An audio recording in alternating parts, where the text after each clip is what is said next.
Bobby and I took all that out of Gillette, redid all of those budgets because we couldn't use it because we can only do 20%.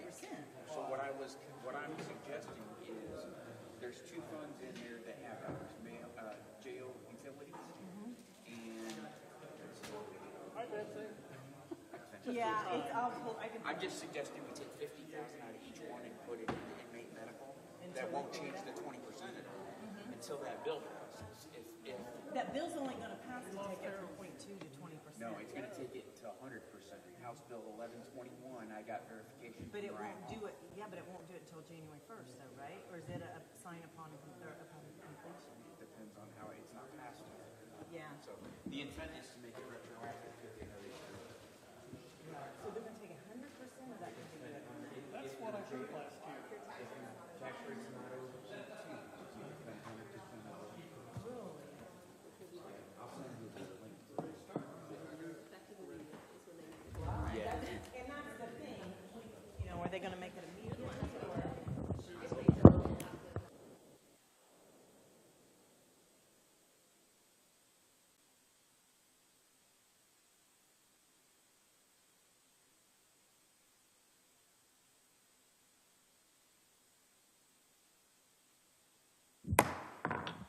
Call our first Henry County Council meeting of January 10th, 2024 to order. If you'd please stand.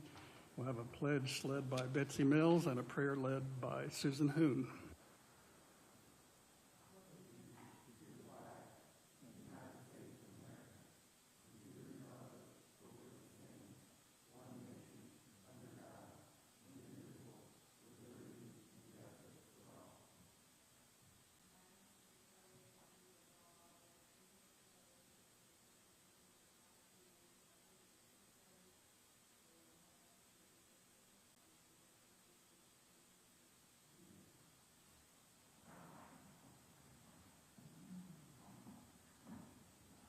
First order of business is we're going to open up nominations for president of the county council for the year 2024. Open up the floor for nominations. I would like to nominate Kenan Gray for president of the county Second. council. Okay.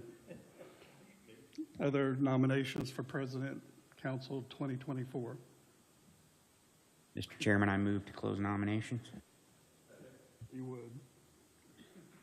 Who seconded? Okay, Harold seconded. Okay, it's been moved and seconded. Nominations are closed. All in favor of Kenan Gray for president, Henry County Council for 2024, say aye. Aye.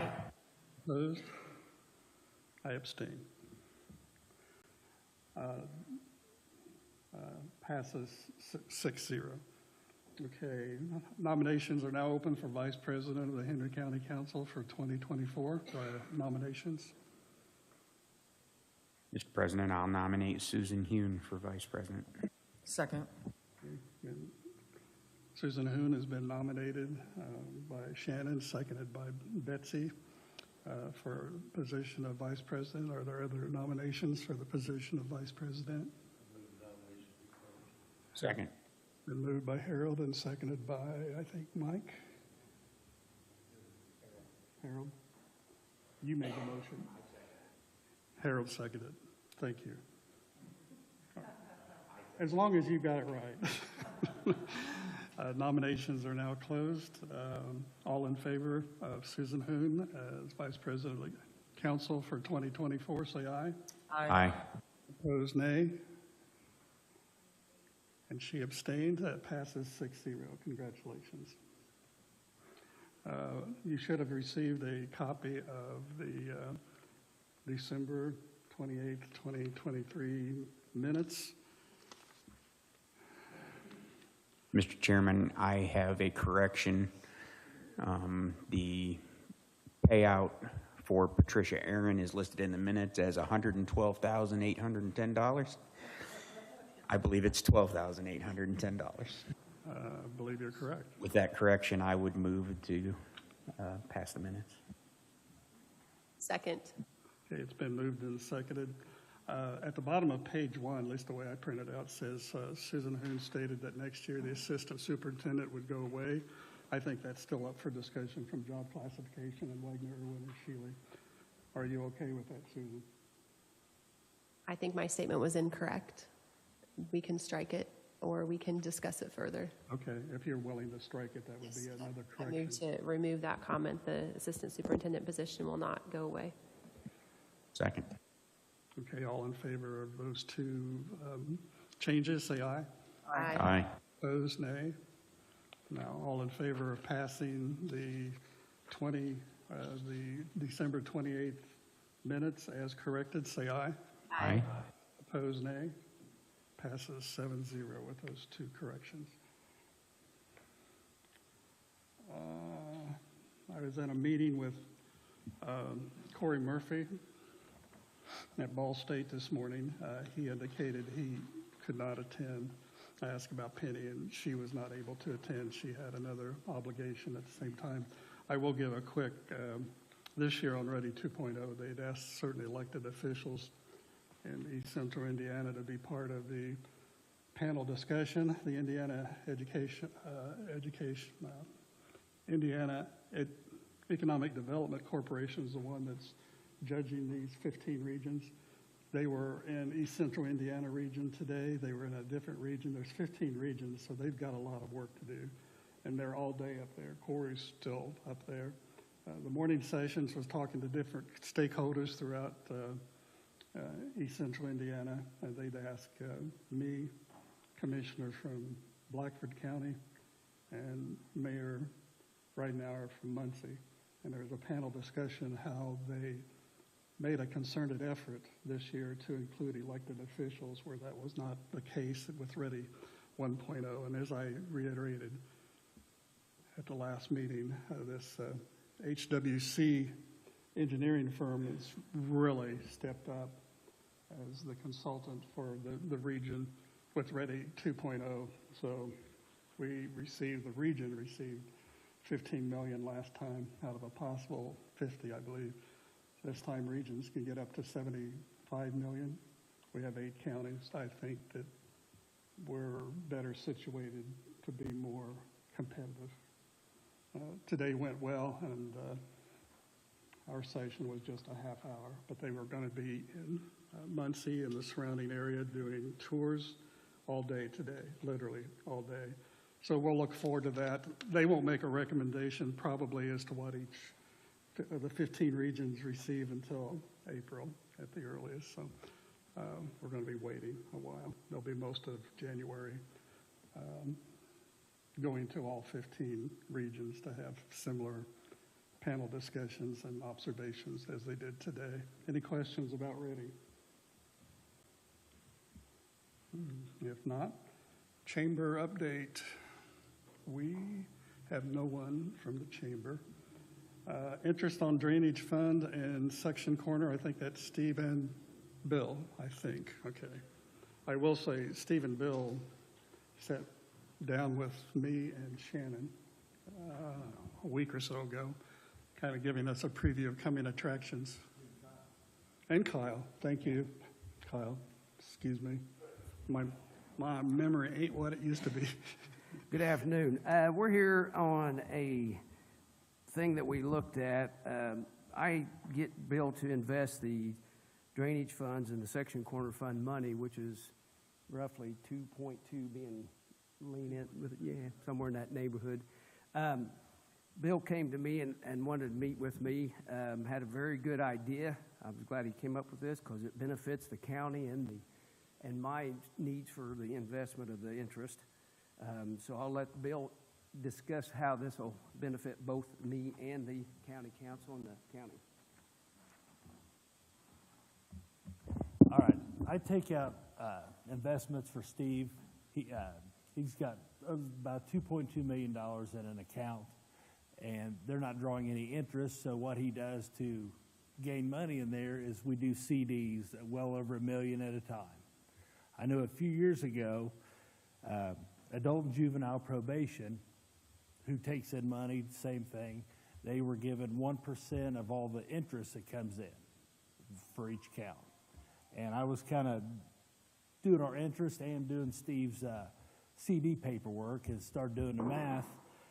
With that $2.2 million at 5%, which is what we're getting at Citizens, that's going to bring in $9,167 a month. If you give Steve the 1% on each of his accounts, that's $4,412.26. The remaining $47,5514 would go to the county. I mean, so the county's basically going to make a little over $57,000 a year if the money stays in the account, and Steve's account's going to make almost $53,000. So, I mean, we can keep doing the CDs for him to make money, but I thought it'd be crazy if the county can't make a little money by leaving his money in the account and just giving him the interest.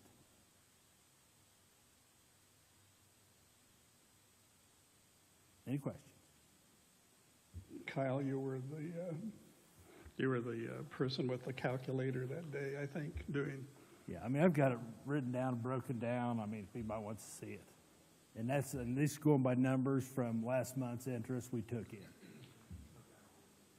Is based on last month's interest? Yep. Okay. What happens when the rates go down?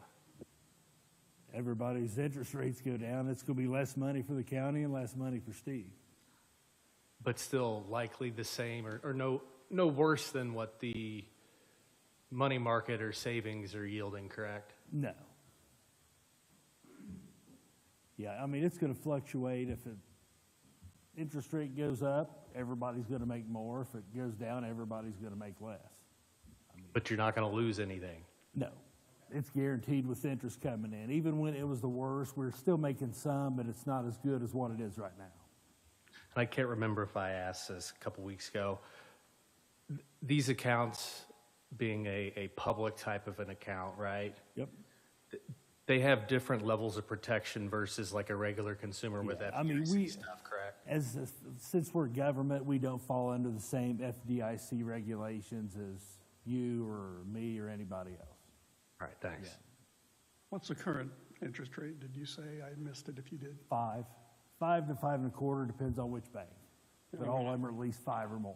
I'm going to imagine a money market or CDs much, much less than that. Exactly. And like I say, I was seeing the money that we're getting back from his, and I was like, we'd be so much better off to leave it in there because the county's going to benefit. I mean, that's a salary, what the county's going to get off his money, and he's going to generate money in his account, the interest that he's been missing out, and it'll be more than the CDs.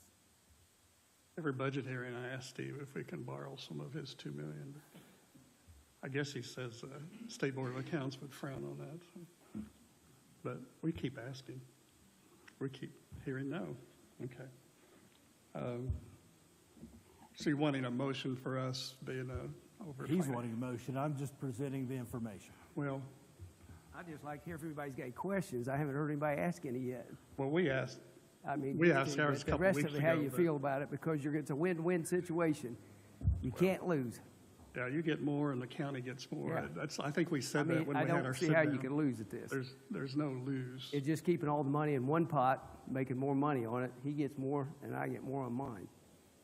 Even though I'm only getting 1%, I get, it's 5 now, but it's such a smaller amount. You have a bigger pot to deal with. Yeah, I think we commented 2 weeks ago, it seemed like a win-win. You have that money in a bank. You have that money in a bank. Yeah, like he's got a CD getting ready to come up, and instead of redoing it, it's going to go right back to the bank. Okay, at 5%. Yeah. It fluctuates. Like I said, yeah, I deal with the banks enough that when the feds go up, they'll bump ours up a little bit to go with it, but also. And you check around different banks, don't you? I mean. Oh, yeah. I shop 3 banks every time, or however many. We did 5 last time, and we take the highest one. But it's a lot more paperwork for him. We have to take him in every 90 days or 6 months. He's got to do all his work. I got to fill mine back out. I got to send out for quotes and then decide through the drainage board and then go back to him, reinvest them every time. This time it just stays in the general fund or whatever. Yeah. Yeah. Well, don't be surprised if we pass this, that other departments are going to be knocking on your door because. You're limited who you can do it to. You can't do it to every department. You're limited in who you can give the interest to. And there's no problem here. Limited in who it can go to. Okay, we're good here. correct, we're good here. Joel, as far as you know, are we good here? Okay, do I have a motion? Or other questions and comments? Move that over to the county under the treasurer. Is that account? Okay. Have a second? I'll second it. And moved by Harold, seconded by Mike. Any discussion? More discussion? If not, all in favor, aye. Aye. Opposed, nay. It passes 7-0. Thank you for doing that research. That is going to be beneficial from a financial standpoint. Highway request, this is community crossings that came in last night. I think we had a preview of this previously about a particular bridge that Joe brought up. So,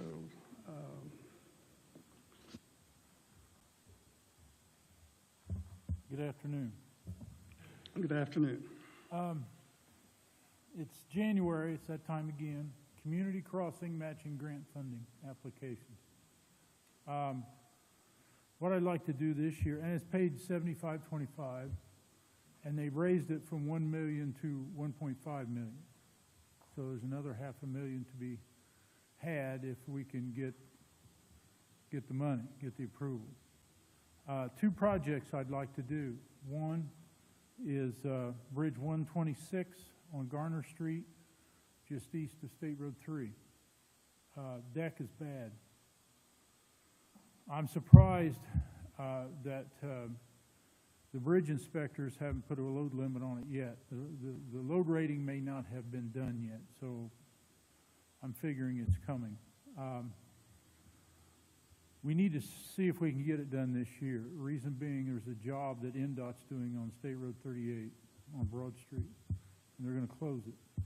I don't think we need to have this bridge on Garner Street closed at the same time we've got Broad Street closed. So in a discussion we've had a couple of years ago, NDOT said they would move their project back. They had it slated for 24. They said they'd move it to 25. If you look on NDOT's construction map, it shows third quarter of this year. So hopefully we can hurry up and get our bridge done. The bridge will involve a new deck.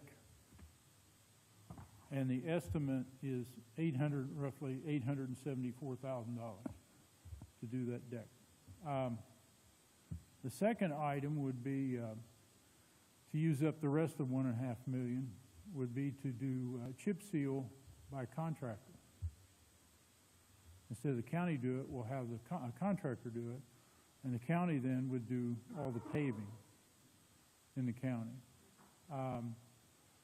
We think we can get more miles out of the community crossing funding with chip seal than we can with paving. Paving, we can get maybe 7 miles. I can get a lot more depending on how much I can get out of NDOT. And we have a lot of roads that need chip seal, a lot. I'm looking at them now. So what I need from the council is, first of all, approval to proceed, and second, I have to have a financial commitment letter that goes with the application. So what I would ask is if the president of the council could sign that letter once it's completed. I'm still working on numbers for the chip seal, but if Kennan could sign that, and then commissioners president sign it, Joe, and then I can send it in with the application. The application is due at the end of the month. And the money, the 25% match that we're responsible for, that come out of monies that you already have? Yes, sir. We have the money. Okay. And I know you and I had sat down, and I think it was a month or two ago, you'd mentioned a rationale for contracting. Is a chip seal this contracted company would do similar or better than what the county has been doing? Similar material, or? Let's take a step back. NDOT is now doing it differently than they used to in the past, years ago. they put what they call a fog seal on top of the chip seal that they do now. County does not do that. I'm not sure our distributor can do it, to tell you the truth. But this contractor, we will require them to put a fog seal on just like NDOT does. Keep the, kind of the dust from flying the week afterwards? Yes, the stone, they will broom the finished product before the fog seal, and then they'll apply the fog seal. And it'll be a dark color, the black like 234 and 36 was done, yeah. A much cleaner, better job. People will like it a lot better. You won't have a lot of the stone flying all over everywhere in the dust, and yeah. And by doing this,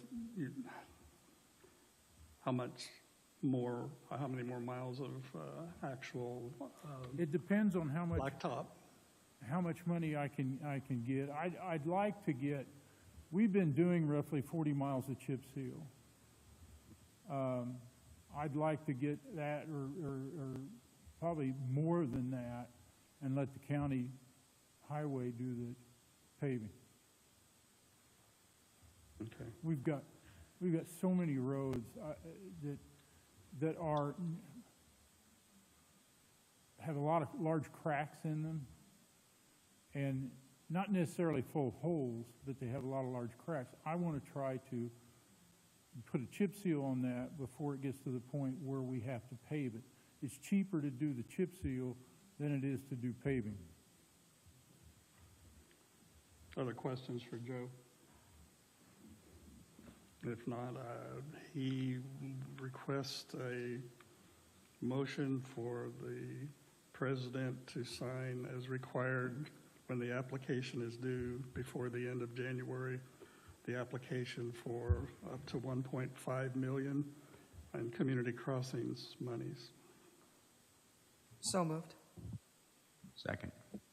Moved by Betsy, seconded by Shannon. Any discussion? If not, all in favor, aye. Aye. Opposed, nay. Passes 7-0. Thank you. Thank you. I should have mentioned to the audience that that was inserted overnight, and I didn't. So Angela, you are up. My apologies for not telling you that we inserted that in the 11th hour, but we have a lot to do in yours. We did a modicum of it in December, but we got Hopefully this will be quick. Shannon, thank you for putting the summary together. I appreciate that very much. So I'll let you lead the way, and I'll answer any questions as we go down through them. Okay, you guys have the summary in front of you. I made every attempt to separate out the ones we needed to take action on and the ones we didn't. I'm going to cover the ones that we do not need to take action on first. They're at the bottom of the page. The administrator's position and salary did not change. The environmental health specialist educator position did not change, nor did the salary. The environmental health specialist is a new position, but it will not be proposed until the 2025 budget. The public health nurse is an existing position and did not change. The public health coordinator, emergency preparedness, is a grant-funded position to the amount of $25,000. It is new for 2025, so no action is needed right now. Right. It never really had a concrete job description, so now it does. So we have a job description, but we won't worry about the dollars until budget time. Correct. And then the last two are the items that we addressed at our 12/28 meeting, the ones that she needed to be able to post those, and we addressed those. So the ones that we do need to take action on today are number 3, which is the Director of Environmental Health and Vital Records. That salary did not change, but it is a title change. That used to be the Environmental Health Supervisor. Then we need to... did you skip to the administrator? Oh, I'm sorry. I was doing the title changes first. My apologies. Sorry, no, go right ahead. So the title changes are the number 3, and then the number 7. The Registrar Environmental Assistant was formerly just the Registrar. Number 8 which is the Public Health Nursing Director, was formerly the Public Health Nursing Supervisor. And then I'm going to call this one a title change as well, but the job description did change, but the classification did not. The Health Educator position is simply a replacement for the Systems of Care Coordinator. The salary did not change. So those 4 are simple changes in title, no budget implications whatsoever. And Mr. Chairman, I would move that we approve those 4. Second. It's been covered and moved by Shannon and seconded, I think, by Betsy, correct? Any other discussion? I appreciate both Angela and Shannon for doing this. This makes it so much easier to go right down item by item. And I know you'd done a lot of this back in December, but it's greatly appreciated because obviously this has taken a lot of work and planning. So if there are no other discussion, all in favor of the motion that was made on those 4 positions, say aye. Aye. Opposed, nay. Passes 7-0. So we're checking them off. Okay, then we'll hit the new ones. The new ones are number 2, the Administrative Assistant Bookkeeper. It has a wage of $37,132, and that is a COMOT 4. And the next one is a Environmental Health Specialist Food Protection. That is a PAT 2 with a salary of $24.84 per hour. That is a part-time position. It is currently. Yep.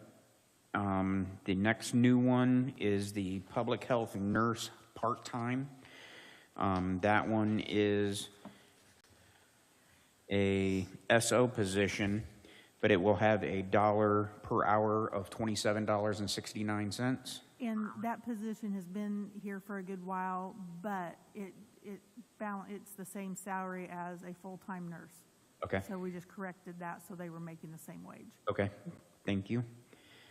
And the next position is number 12, the Certified Medical Assistant.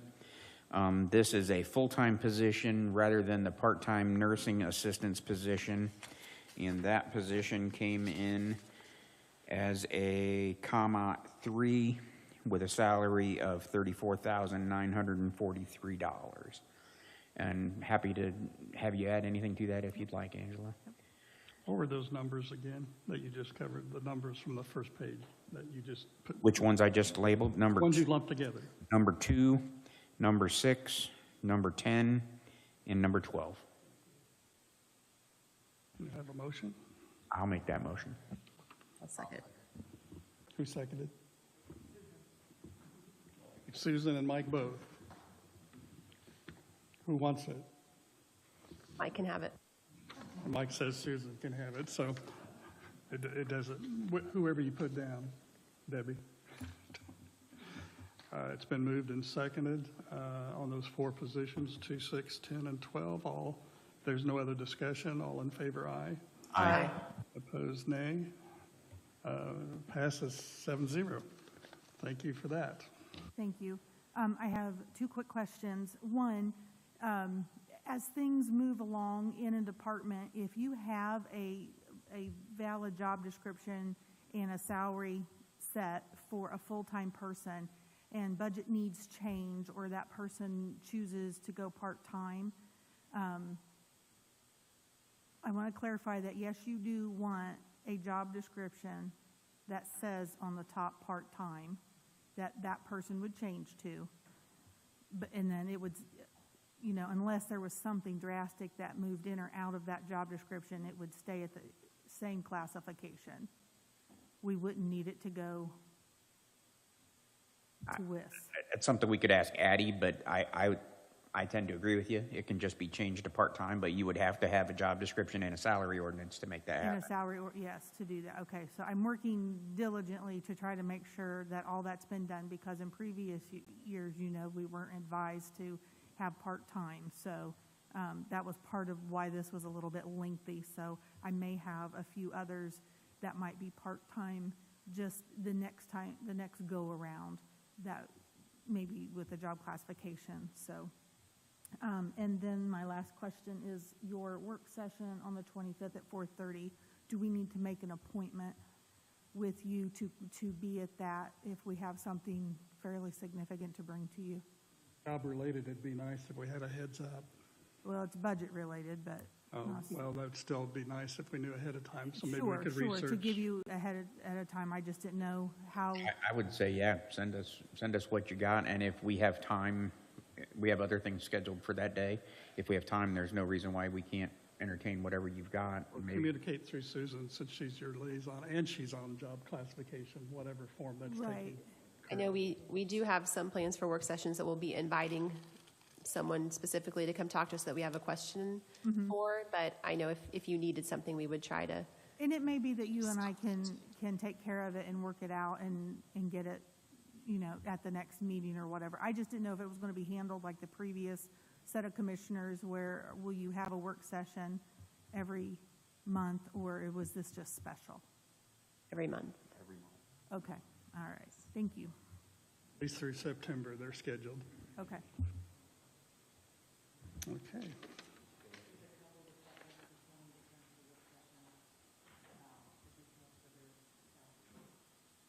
Maybe we need to leave January kind of open for people who have questions. We'll see. Yeah, we have some lingering topics, but it'll be at least an hour. We can address several. Okay, next yeah. Is that going to be standard operating procedure?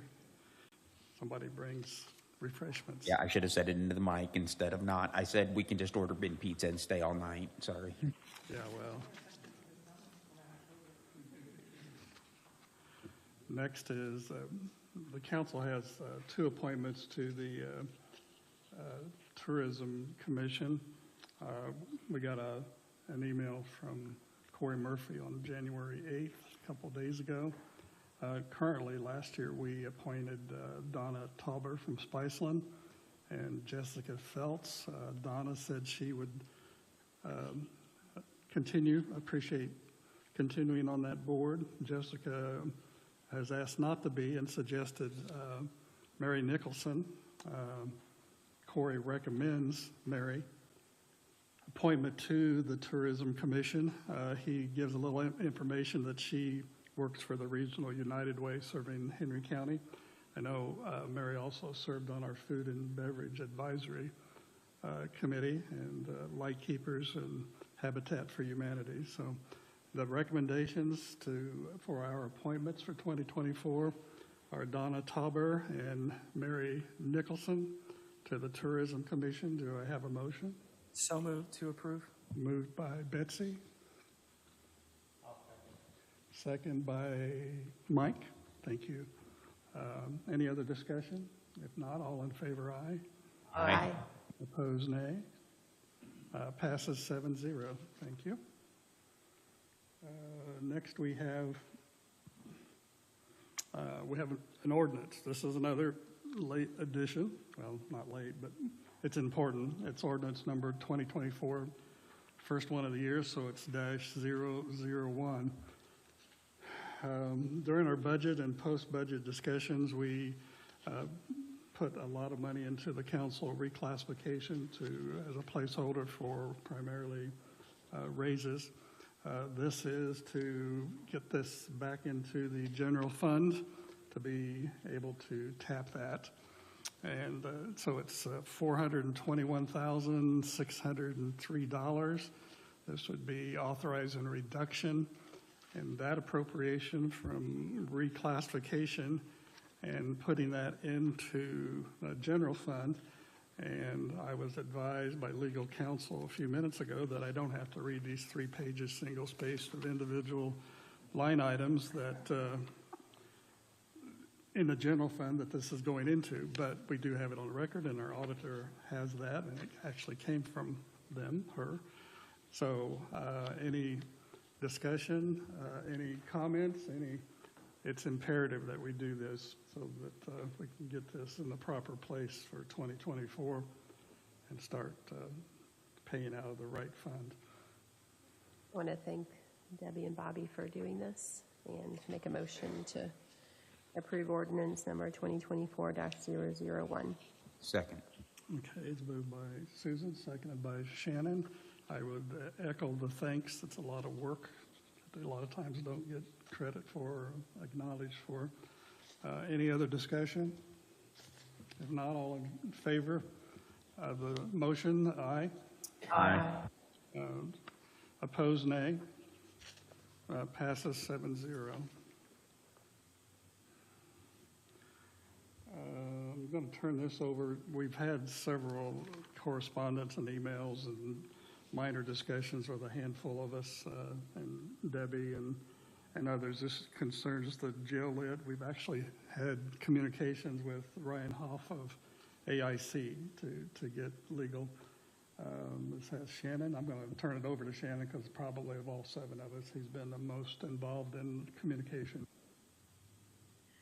Yeah, what we have is inmate medical claims coming in, and we removed all the dollars in the inmate medical line item in the jail lit. If you guys recall, we took $415,000 out of jail lit due to the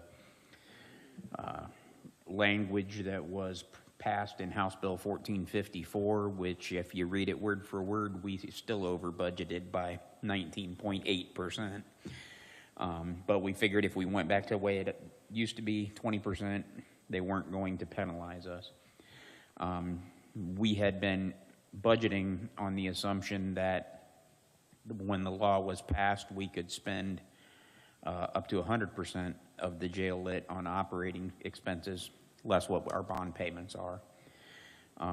That was the intent.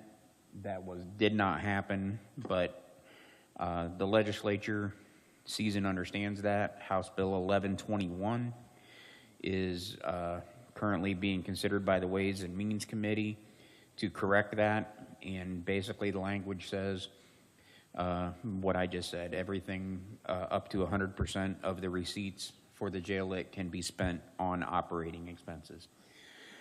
So I don't want to roll the dice now and count on our state legislature to pass that, but I would like to move $50,000 out of jail utilities and $50,000 out of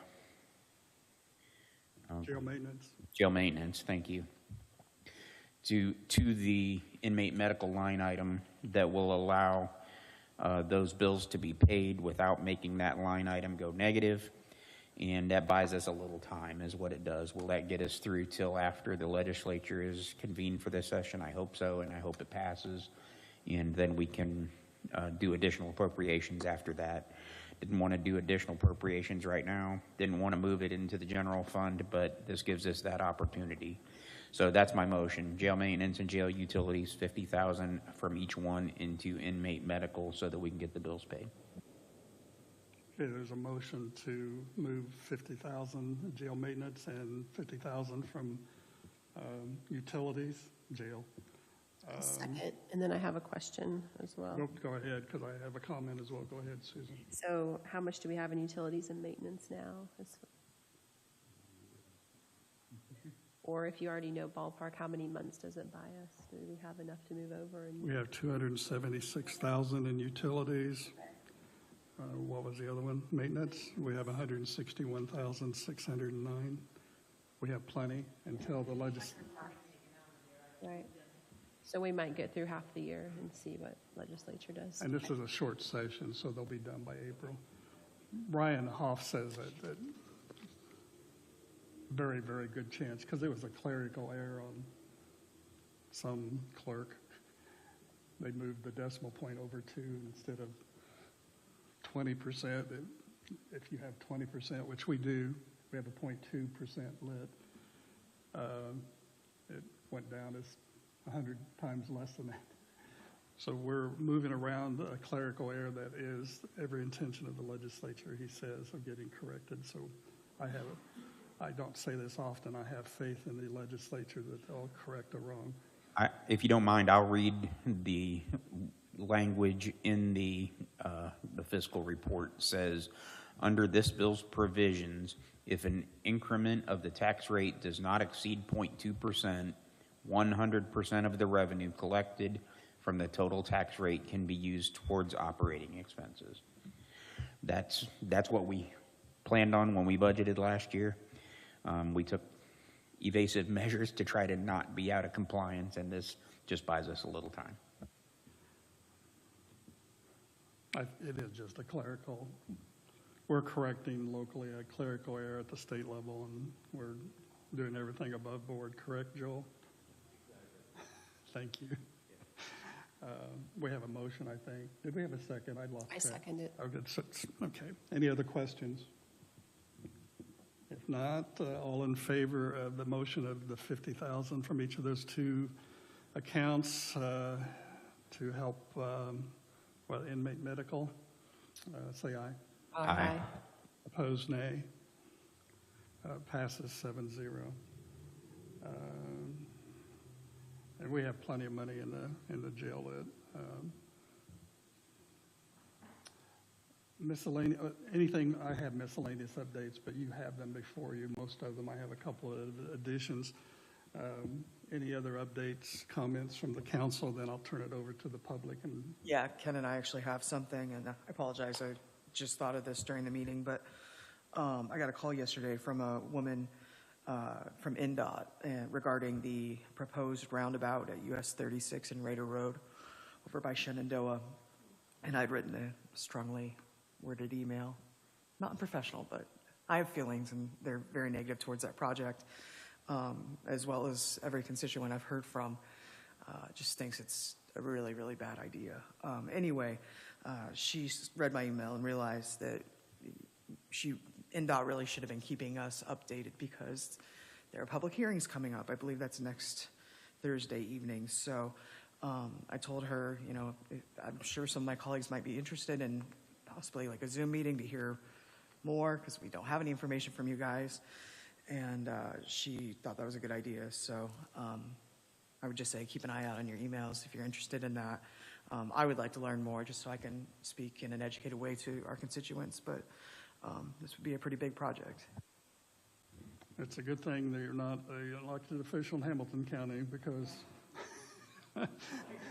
roundabouts are a thing. Yeah, absolutely. Yes, go ahead. Make sure your mic's on. Turn your mic on. Hold your mic down. Yes.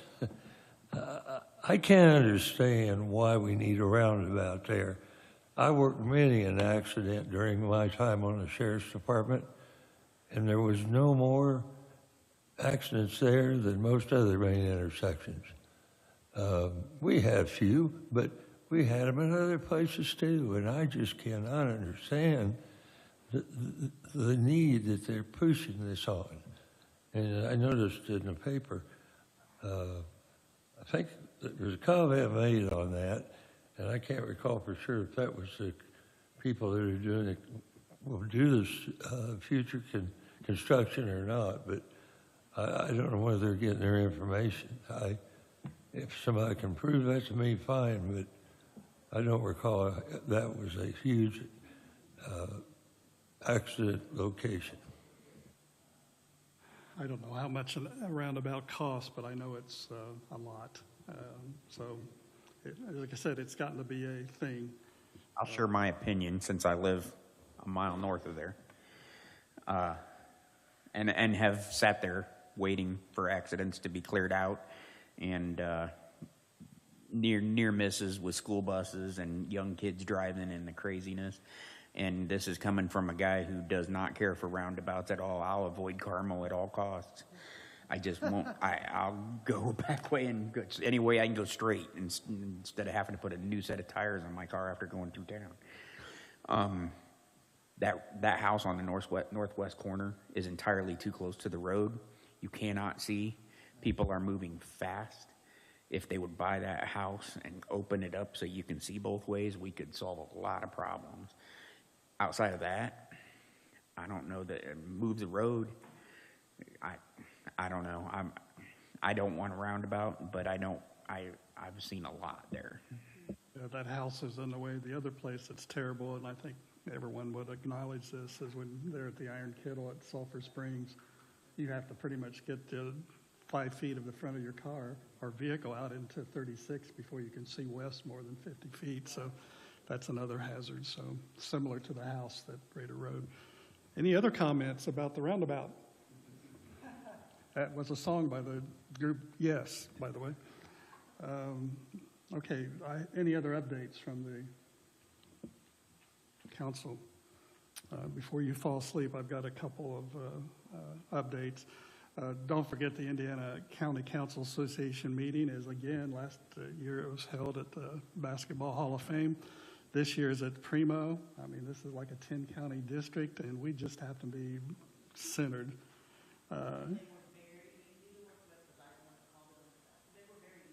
Good. But anyway, registration is on the AIC webpage. Probably is on the ICCA one as well, but I've seen it. And Debbie informed me, and I texted you last night, that just when it comes to payment, click down or pull down and put bill me later, and she'll take care of it. That's much simpler than having to use a credit card and get reimbursed, and it's less actually probably work on Debbie. So that's coming up on January 23rd. Anyway, whatever that Monday is, I may have the wrong date there, but it's the first Monday, the third Monday, I should say. 22nd. That is a typo. Thank you.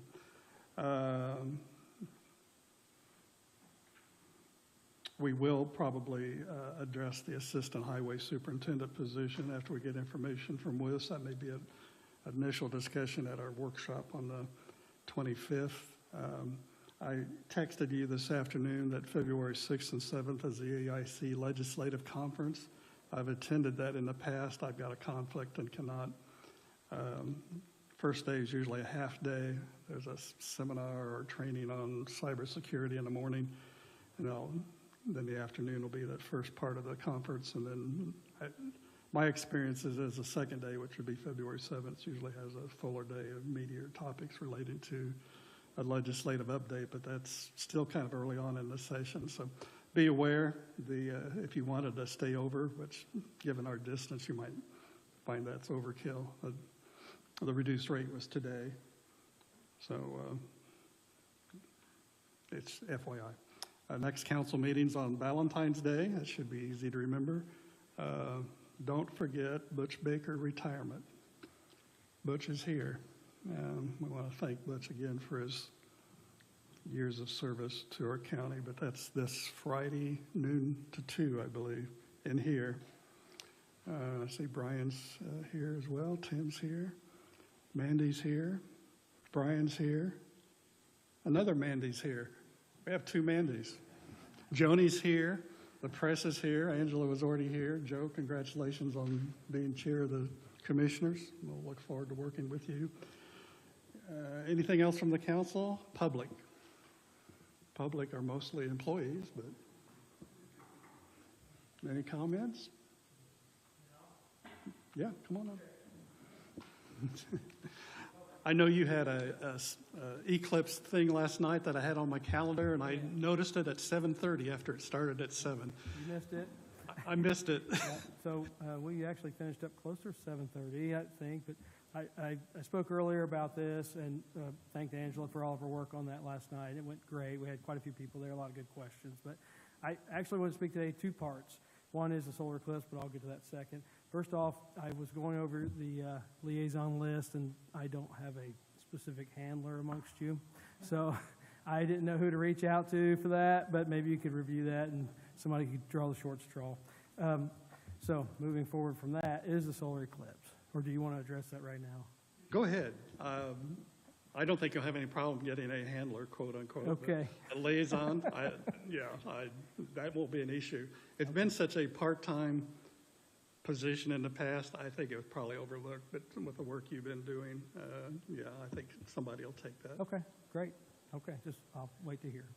So as far as the solar eclipse, so it is this year, of course. It's coming. We can't stop it. I've had a lot of meetings over the last year.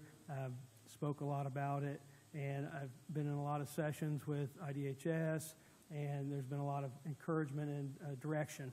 And I'm speaking mostly about emergency services at this point. So, we've got a lot of planning of events. I think there's going to be fireworks. So we heard about a lot last night, and you can go on the Henry County Hoops page and find out everything that's happening in Henry County.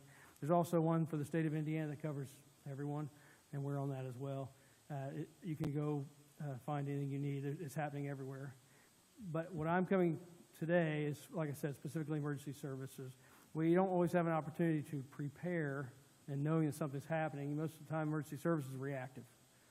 So what I'm asking for today is I'm creating a task force, okay? And the task force is emergency services, and I'm following the model of Indy 500, Indiana State Fair, and what other cities are doing in counties. And what this will involve is law enforcement, fire EMS, everybody together, and you'll be teams placed strategically out throughout the county. I didn't speak of this last night because we're still working on it. I have several channels to get through first.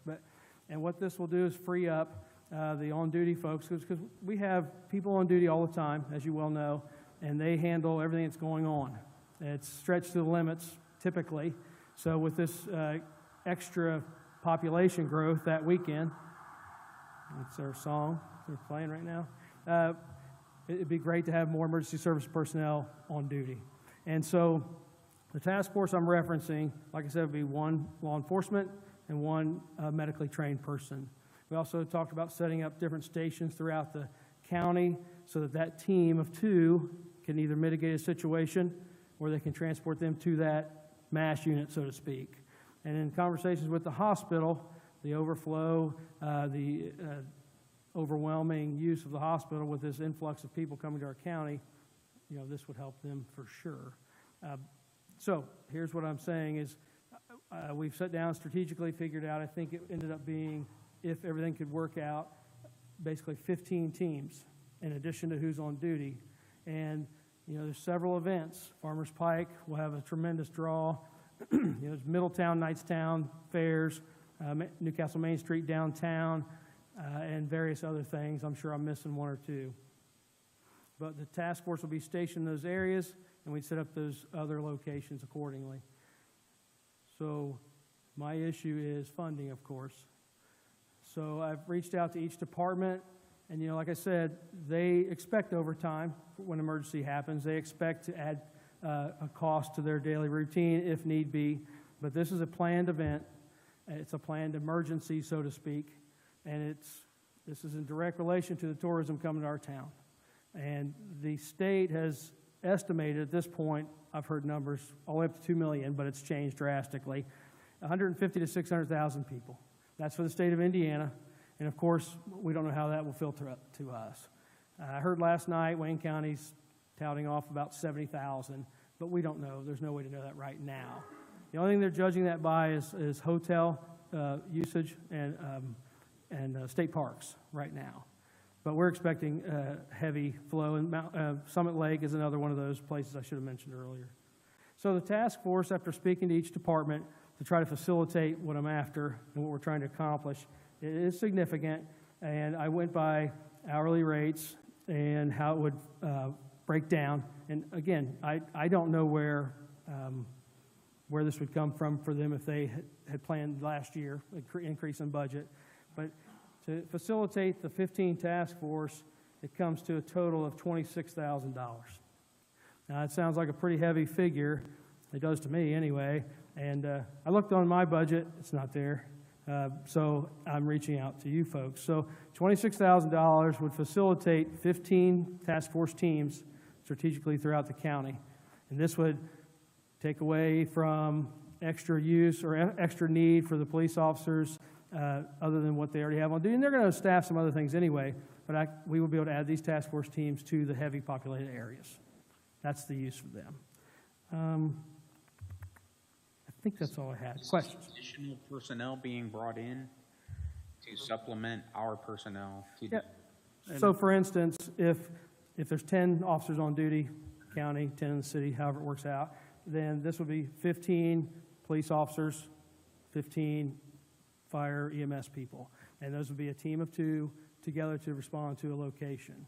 $26,000 might cover wages. That's what it covers. Or is it, is it overtime you're talking about? Aren't they going to have, this is just overtime for our existing That's correct. people? That's correct. We're not bringing in outside personnel? No, what this will do is and the point I'm getting at is the strain on each department's budget. Sure. This wasn't planned, but we're able to plan now. And do we have equipment enough? Yes, so that's, I've spoken to each department. What would consist of some sort of small utility vehicle, whether it be a small SUV or golf cart or something, depending on where they're at. And what actually stimulated this whole process was I was actually talking to Mandy, and I think it was Summit Lake State Park. They asked for 2 ambulances to be placed. And so they can get in, but they're not getting out. Just take them up and park them there. Yeah, that takes away 4 to 6 personnel and 2 trucks. What we could do is put our task force in there, bring them out, they pick them up, take them to the hospital, wherever they need to go, and the ambulance could stay functional. If we bury these police cars, ambulances, whatever else is going to be in there, they're out of service. So what our plan would be is to put this together strategically, and whoever gets activated for whatever purpose, the law enforcement or medical person will be there together. They would either handle it or take them out, and then the ambulance would pick them up, or a cruiser would pick them up and take them to their location they need to go to. It does obviously relate to tourism, so our only source would be like food and beverage, because it's specifically for economic development and tourism. We had estimated, or I had estimated, we'd have $2 million that we'd set aside for Ready Match, because the match for Ready is at least 75%. So if we got, let's say we this year got $5 million instead of the $1.5 million, we've set aside, Corps has set aside, RDC has committed TIF dollars for the infrastructure projects such as I-70 at 3 and 109. So that would be our only source, unless, the commissioners wanted to reconsider ARPA funds. Other than, because right now by ordinance it's set for the buildings, the constructions for buildings, but that would be a possible resource. And my estimate was, just given what we've been getting monthly and the 1% food and beverage tax, so that would be the source we could readily tap. Because nobody, I think last August when we were doing the budget, we're thinking ahead to April 8th, 2024. And thinking ahead, like a lot of people's thinking now about we've got to be prepared. I was told that I think maybe Carrie Barrett had reserved all 100 porta potties that Hudson Rental had available. Sure. She has them all reserved. She has them all. I think Wilbur Wright Birthplace was planning something. I looked online that the state and Knightstown's planning something. We are in 4 minutes. Anything south of the line from, I think it's Modoc to Dunreath, everything southeast of that, we're in 4 minutes. Sure. And the highest in the state is Vincennes at 4 minutes and 3 seconds. So we have 3 seconds less than what. So people are going to flood here because we are in the center of a very rare event, 4 minutes of total darkness. Now, it's going to rain on everybody's parade if we have clouds that day, I can tell you that. Well, that'd be fine. I don't want to discourage anything, but that would be fine. That's unpredictable Right. and unavoidable. But, yeah, I've been in meetings with Wayne County. They're expecting 70,000. I think we could easily expect 35 to 40,000 extra people that day. Sure. The hotels, what few hotels we have are already booked. I've heard Sam offered Steve. Steve Alford Inn. I know Steve. Steve Alford, that's been booked for over a month, and most of Indianapolis is booked, and they're not in the 4 minute range. They're like in the 3 minute, 40-second range. So it's going to be a big event. It was. Kentucky had one, and it was a huge event. Small towns the size of Newcastle had 50, 60,000 people. Oh, for sure. And so you have to plan for that. I don't know if the health department needs to expect injuries, but I think Mandy is, and I'm assuming Brian was.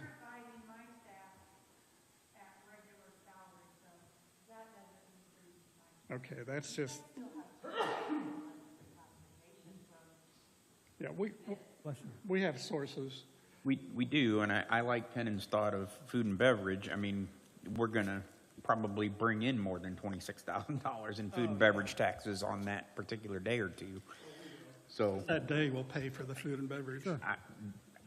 My question, I guess, is maybe for Joel, how do we allocate food and beverage tax dollars to be able to pay overtime salaries for all these different departments? Is that, would it be an ordinance that you would need to write? Can we, I'll make a motion that we ask Joel to draw up that ordinance. Well, that was going to be my next question. And in the past, we've not, and we've not convened it because we put that on hold because of Ready 2.0.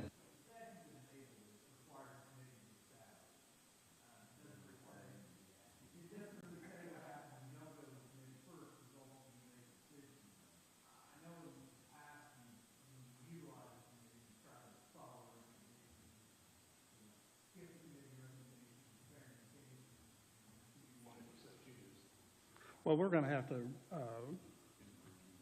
bring in the committee when we do the 2 million, up to 2 million for Ready. We know that. But this is more of an emergency one-time event that we're preparing. So I do have more. I have something else to add to that, just for a point of clarity.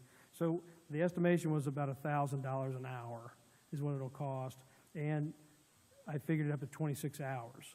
And that would start Sunday night and finish Monday night. I don't remember exactly what time I wrote down. It's like 8 to 10, 8 p.m. to 10 p.m.